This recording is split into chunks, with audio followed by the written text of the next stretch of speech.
ఈరోజు మనం డిస్కస్ చేసుకోబోయే టాపిక్ HP2లో ఒక ఎగ్జాంపుల్ సమ్ము.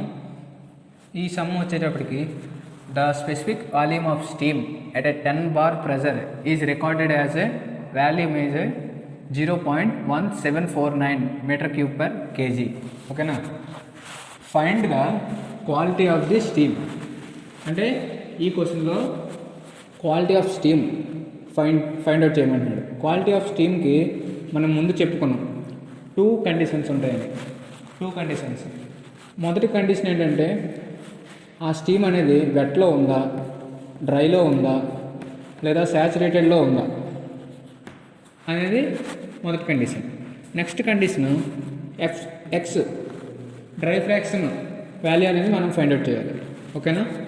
ఇక్కడికి వచ్చేటప్పటికి బిఫోర్ వీడియోలో ఎంథాల్పీ ఇచ్చాడు, బట్ ఇక్కడ స్పెసిఫిక్ వాల్యూమ్ అనేది ఇచ్చాడు. స్పెసిఫిక్ వాల్యూమ్ V ఇచ్చాడు. ఓకేనా. బార్ 10 ప్రెజర్ అనేది 10 bar, వాల్యూమ్ అనేది 0.1749 m3/kg. ఇక్కడ స్టీమ్ టేబుల్లో చూసుకుంటే ఎట్ 10 bar ప్రెజర్ దగ్గర స్పెసిఫిక్ వాల్యూమ్ ఎట్ గ్యాసెస్ స్టేజ్లో ఉన్న స్పెసిఫిక్ వాల్యూమ్ అనేది వాల్యూ చూసుకుంటే 0.1943 m3/kg. అయితే compare with V and VG, ఈ రెండింటిని కంపేర్ చేస్తే ఏది హయ్యర్ వాల్యూ? VG అనేది హయ్యర్ వాల్యూ. అంటే V అనేది లెస్ దెనే కదా, లెస్ దెన్ టు VG. ఓకేనా. అంటే ఇక్కడ ఏ మొదటి కండిషన్ చూసుకుంటే ఇక్కడ ఏ వెట్టా, డ్రైయా, సాచురేషన్ అని చూసుకుంటే ఇది వెట్. ఓకేనా. లెస్ దెన్ కాబట్టి so this steam is wet. ఓకేనా. నెక్స్ట్ సెకండ్ కండిషన్ చూసుకునేటప్పటికి వాల్యూమ్కి ఒక ఫార్ములా ఉంటుంది, V = X VG. ఓకేనా. ఈ X కోఎఫిషియంట్ మనకు కావాలి కాబట్టి ఈ VGని అటు తీసుకెళ్తే V/VG.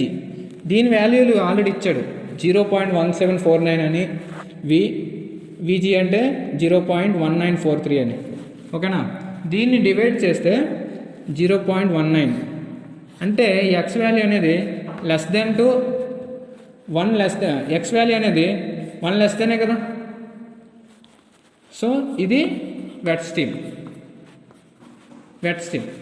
కండిషన్ బట్టి మనం ఇది ఏ స్టీమ్లో ఉందని చెప్పుకుంటే 2 కండిషన్లు సేమ్గానే వచ్చాయి. అంటే ఇది టోటల్ కండిషన్ అనేది వెట్ స్టీమ్. క్వాలిటీ 0.9. ఓకేనా ఫ్రెండ్స్. Thank you friends.